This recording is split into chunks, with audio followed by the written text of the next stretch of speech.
नमस्कार शेतकरी मित्रांनो.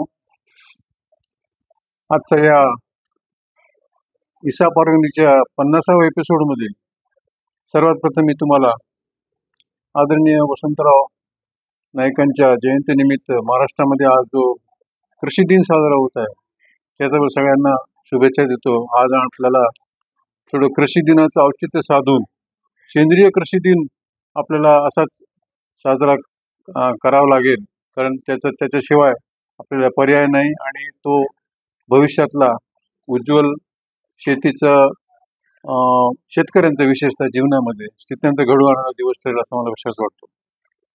मागच्या एपिसोडमध्ये आपण पाहिलं की वनस्पतींनाही आपल्या माणसाप्रमाणे मानवाप्रमाणे जीव आहे, भावना आहेत, सुखदुःख आहेत. आपण जसे एकमेकाला संदेश देऊ शकतो तसं वनस्पती सुद्धा एका शेतामध्ये एका टोकावरून दुसऱ्या टोकाला किंवा दुसऱ्या शेताला जवळजवळ 700 किलोमीटर प्रमाणे संदेश देऊ शकतात. हे शास्त्राने सिद्ध केलेलं आहे. माणसाप्रमाणे त्याला वनस्पतीला आपल्या पिकाला सजीवाप्रमाणे वागणूक आपण देणं आपलं कर्तव्य आहे. त्याला भावना आहे, तो आपला बंधू आहे आणि आपला उदरनिर्वाह करणारा एक मुख्य स्रोत आहे, अशी भावना आपण मनात बाळगली पाहिजे. जसं माणसाचं अन्न भाजी भाकरी चपाती कोशिंबीर जे असेल ते भाजी वगैरे असतात.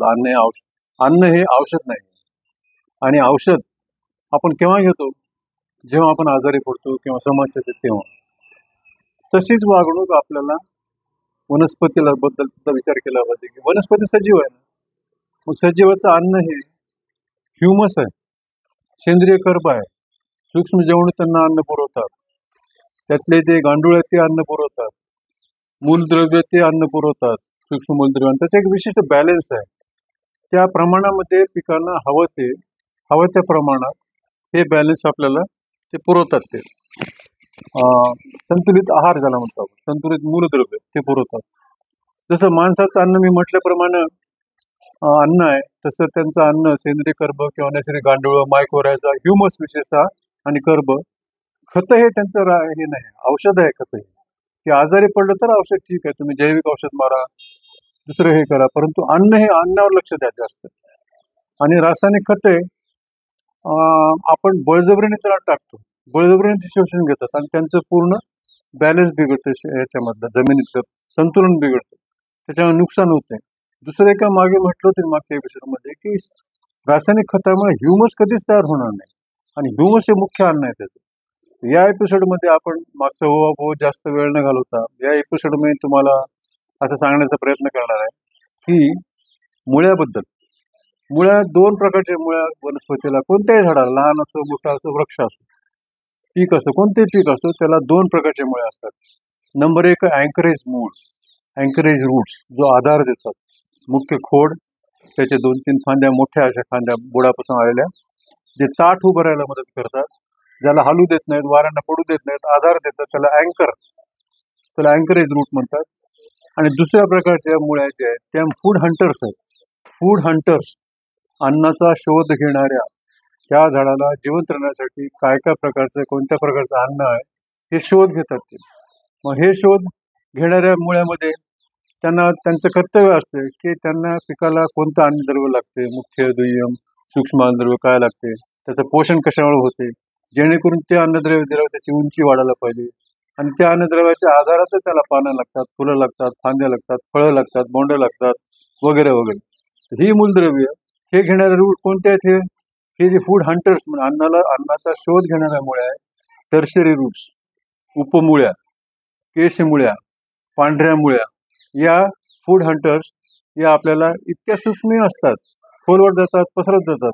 हे यांचं एकच काम असते की काय पाहिजे अन्नद्रव्य लगेच वर आपल्याला पुरवठा करा. तर या मुळ्या काय करतात, तर सेल वॉल आणि इतर मेम्ब्रेन्स याच्याद्वारे पिकाला अन्न ज्याला जेव्हा पाहिजे ते, ज्या अवस्थेमध्ये पाहिजे ते पुरवतात. आपण जेव्हा रासायनिक खत देतो, वरून युरिया टाकला, 18 टाकलं, 10-20 टाकलं, ही साखळी बिघडते. ही अन्नद्रव्याची जी खानावळ आहे, जे मेस आहे, आणि वनस्पतीला अन्न पाहिजे, गिरायकावर त्याला जे पाहिजे, ती साखळी बिघडते आणि ते डिस्टर्ब होऊन जाते. आणि जे नैसर्गिकरित्या चिलेशन प्रक्रिया होते, चिलेशन आणि ॲब्सॉर्प्शन या दोन मुख्य नैसर्गिकरित्या प्रक्रिया होतात ज्याच्यामुळं त्याला अन्न मिळतं. हे चिलेशन आणि ॲब्सॉर्प्शन याच्या शोषण प्रक्रियेमध्ये अडथळा निर्माण होतो. आता रासायनिक खतं बळबळ घ्यायला मी म्हणलं त्याप्रमाणे त्याच्यामध्ये हिरवगार होतात, नको असलेले अन्नद्रव्य त्यात येतात, अन्नद्रव्याचं मूलद्रव्यांचं असंतुलन होतं, काही शोषले जातात, हिरवगार झाल्यामुळे कीड रोग त्याच्यामध्ये जास्त आकर्षित होतात, प्रतिकारशक्ती कमी होते, लगेच थोडंसं हवामान बदललं की कीड रोगाला त्या बळी पडतात आणि फवारणी मग त्यामुळे आपल्याला करावं लागतं आणि त्या फवारणी केलं की मित्रकीड, शत्रुकीड, गांडुळं हे सगळं नष्ट होतात. ऑस्ट्रेलियामध्ये एक शास्त्रज्ञ आहे क्रिस्टिन जोन्स याने एक प्रयोग केला आणि दाखवून दिलं की नत्रयुक्त खताचा जितका तुम्ही वापर कराल तितकं जमिनीतलं सेंद्रिय कर्ब संपून जाईल. पुन्हा म्हणेन मी तुम्हाला, नत्रयुक्त खताचा वापर जास्त केला की सेंद्रिय कर्ब निघून जाते. 1947 साली सेंद्रिय कर्ब भारतामध्ये जमिनीमध्ये आपल्याला 47 साली 5% सेंद्रिय कर्ब होतं. आणि मी मागे 5 वर्षापूर्वी वर्ध्यामध्ये 1000 शेतकऱ्यांचं सॉइल टेस्टिंग पाहिलं. डाळिंबाचा प्रोजेक्ट होता माझा, सेंद्रिय डाळिंब 1000 एकरवर प्रयोग करून मी सक्सेस करून दाखवलं. त्या ठिकाणी आपल्याला प्रयोग सुरू करायच्या आधी सेंद्रिय कर्बाचं प्रमाण जमिनीमध्ये 2 तालुक्यातील 69 गावामध्ये सेंद्रिय कर्बाचं प्रमाण पाहिलं. सांगायला दुःख वाटते मित्रांनो की त्याच्यामध्ये 15% लोकांकडे झिरो सेंद्रिय कर्ब होतं, 25% लोकांमध्ये 0.3 होतं आणि 50% लोकांमध्ये 0.6च्या वर एका जणाकडेही कर्ब सेंद्रिय मिळालं नाही मला. तर त्या ठिकाणी हे आपल्याला सेंद्रिय कर्ब हे जमिनीचा आत्मा आहे, तो मुख्य आधार आहे. तर हेच जर कमी झालं तर त्याच्यामुळं आपल्याला याला दुष्परिणामाला तोंड द्यावं लागते. आणि म्हणूनच आता सुद्धा आपण शासनाने युरियाचा वापर आता जाग आलेली आहे. स्वस्त युरिया खूप वापरायला आहेत, नत्र खूप वापरायला आहेत. त्याच्यामध्ये युरियाचा वापर कसा कमी करायला पाहिजे किंवा जास्त वापर कसा टाळला पाहिजे असं या ठिकाणी असं विचार चालू केलेला आहे. म्हणजे बॅलन्स्ड संतुलित मूलद्रव्य पाहिजे. त्या संतुलित मूलद्रव्यामध्ये परवाचे एक मागे 2018 साली संसदीय स्थायी समितीच्या अंतर्गत कृषी समिती आहे, त्यांना एक जमिनीतल्या अन्नद्रव्याचं प्रमाण मोजलं, काय फरक पडलाय. तर त्यांच्या अशा लक्षात आलं अहवालानुसार की नत्र 89%, स्फुरद 80%, पालाश 50%, सल्फर 41%, बोरॉन 33% वगैरे वगैरे हे कमी झालेलं आहे. सगळं संतुलन बिघडलेलं आहे. अनावश्यक खत जमिनीमध्ये गेले. अमेरिकेमध्ये भरपूर संशोधन झालं मित्रांनो. डिकॅटर या ठिकाणी अमेरिकेमध्ये विक्रमी मक्याचे उत्पन्न घेतात, खूप उत्पन्न घेतात आणि खते वापरतात. त्याच्यामुळे त्या जमिनीमध्ये आणि त्या पाण्यामध्ये नायट्रेटचं प्रमाण वाढलं. त्यामुळे तिथल्या मुलांना क्रिबेडेथ नावाचा रोग झाला. तसेच पालाश खत जास्त झाल्याने चाऱ्याच्या पिकामध्ये मॅग्नेशियमचं प्रमाण कमी झालं आणि असा चारा खाल्ल्यामुळे जनावरांना ग्रास टिटेनी नावाचा रोग निदर्शनास आला. संशोधन त्यांनी अमेरिकेत केलेलं आहे. आणि रासायनिक खतामुळे तयार होणाऱ्या नायट्रेटमुळं माणसातलं क जीवनसत्व नष्ट व्हायले आणि रोगप्रतिकार शक्ती कमी व्हायला, म्हणून ते आजार वाढण्याचं प्रमाण हे सुद्धा शक्य आहे.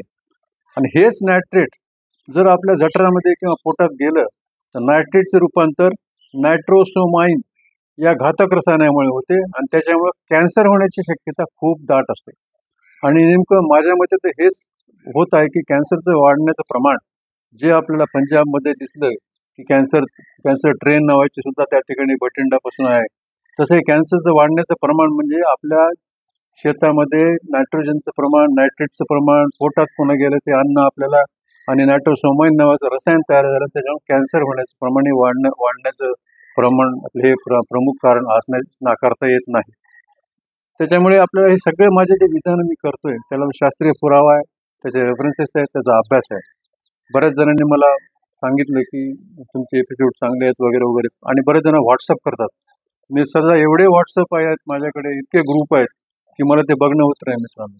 तर त्यामुळे माझी विनंती आहे तुम्हाला की कृपया 98881497 092 याच्यावर मला संपर्क करा, त्याच्यावर ते मेसेज करा. त्यानुसार आपण आपल्याला प्रश्नाची उत्तरं देऊ आणि जे असेल आपल्याला अडचणी ते मनमोकळे मला सांगा. माझी इच्छा आहे आणि या ठिकाणी मी प्रोजेक्ट आम्ही एका संस्थेच्या सहकार्याने तयार केलेला आहे की ज्या ठिकाणी 100% सेंद्रिय आपण कापूस, भाजीपाला. कापूस हा इसाप पद्धतीने, इसाप म्हणजे इंटिग्रेटेड सस्टेनेबल ॲग्रिकल्चर प्रॅक्टिस, या पद्धतीने ज्याच्यामध्ये सॉइल सायन्स, क्रॉप सायन्स आणि कॉस्मिक सायन्स, बायोडायनॅमिक याचं हे एकत्रीकरण एकात्मिक केलेलं आहे. तसं त्याबद्दल एक पुस्तकही मी आता सकाळकडे छापायला दिलेलं आहे. ते पुढच्या महिन्यात छापून येईल, ते आपल्याला उपलब्ध होईल. आता या ठिकाणी मी म्हटल्याप्रमाणे पुन्हा नंबर सांगेन 9814970992. आता पेरण्या सुरू झालेल्या आहे. या पेरण्यामध्ये आपल्याला जुलैमध्ये शुभ तारखा चांगल्या सोयाबीन वगैरे पेरण्यासाठी कोणत्या आहेत? 9, 10, 11, 18, 19, 26, 27. हळद अद्रकसाठी आपल्याला 2, 3, 12, 13, 21, 29, 30 आणि पालेभाज्यावर लावायचे असतील तर 7, 8, 16, 17, 25 या दिवशी जरूर लावा. कॉस्मिक एनर्जीमधून उत्पन्न वाढेल. कीड रोगाचं प्रमाण या दिवशी पेरलेलं आहे याच्यामध्ये कमी राहील. आणि केव्हा लावू नका हे सुद्धा तुम्हाला सांगेल मी. या जुलैमध्ये 1 तारखेला पेरणी टाळा. 1, 5, 15, 20, 24 आणि 28 या तारखेला ॲपोजी आहे, पेरिजी आहे, अमावस्या आहे वगैरे वगैरे काही शास्त्रीय कारण आहे, त्यामुळे या तारखा टाळा अशी माझी विनंती आहे. आणि हा एपिसोड सादर करायला थोडा उशीर झाला, त्याबद्दल क्षमा मागतो आणि शुभेच्छा देतो. कृपया त्याचा अभ्यास करा आणि त्याची प्रचिती पण घ्या. नमस्कार.